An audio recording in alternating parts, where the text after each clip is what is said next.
चला, आता पुढचा विषय आपण घेऊया. अ, जलसिंचन. जलसिंचन बद्दल आपण बोलूया. मोठे बंधारे बघा, मोठे पाट बंधारे प्रकल्प याचं जर आपण बघितलं नागपूर विभागामध्ये, नागपूरमध्ये तर 2 आहेत. त्यानंतर जर मोठ्या प्रकल्पाअंतर्गत सिंचित क्षेत्र हे जर बघितलं आपण, सिंचित क्षेत्र जर बघितलं तर 290 हजार 290,000 हेक्टर हे असं आपण अ, बघूया.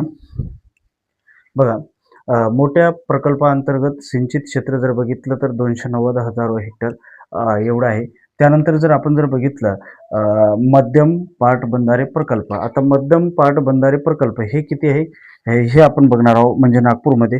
तर हे 16 आहेत. 16.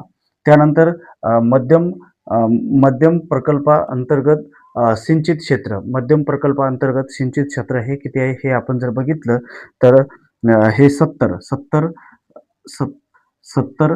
हजारो हेक्टर हे आहे. तर मित्रहो, त्यानंतर आपण बघूया लघु पाटबंधारे प्रकल्प राज्य म्हणजे राज्य लेव्हलच्या अंतर्गत जे आहे ते हे 51 आहेत. 51 आहेत. तर त्यानंतर आपण बघूया लघु प्रकल्पाअंतर्गत सिंचित क्षेत्र हे किती आहे हे आपण बघूया. कारण का लघु प्रकल्पाअंतर्गत सिंचित क्षेत्र जर बघितलं हे 24 म्हणजे 24,000 हेक्टर हे एवढं आहे.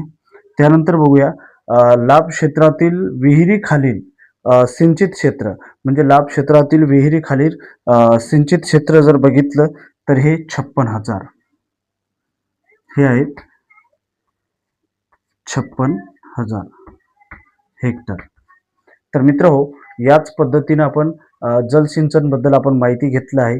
तर हे तुम्हाला प्रश्न ज्यावेळेस तुम्ही नागपूर विभागामध्ये तुम्ही पेपर द्याल म्हणजे ज्यावेळेस स्पर्धाची तुम्ही तयारी करता नागपूर जिल्ह्यामध्ये यातील बी काही प्रश्न येऊ शकतात. कारण अनेकदा प्रत्येक कृषी विभागामार्फत ज्यावेळेस पेपर होत असतो, लिपिक असो, कृषी अधिकारी असो, प्रत्येक क्षेत्रातील त्यावेळेस सुद्धा हे प्रश्न तुम्हाला येऊ शकतात.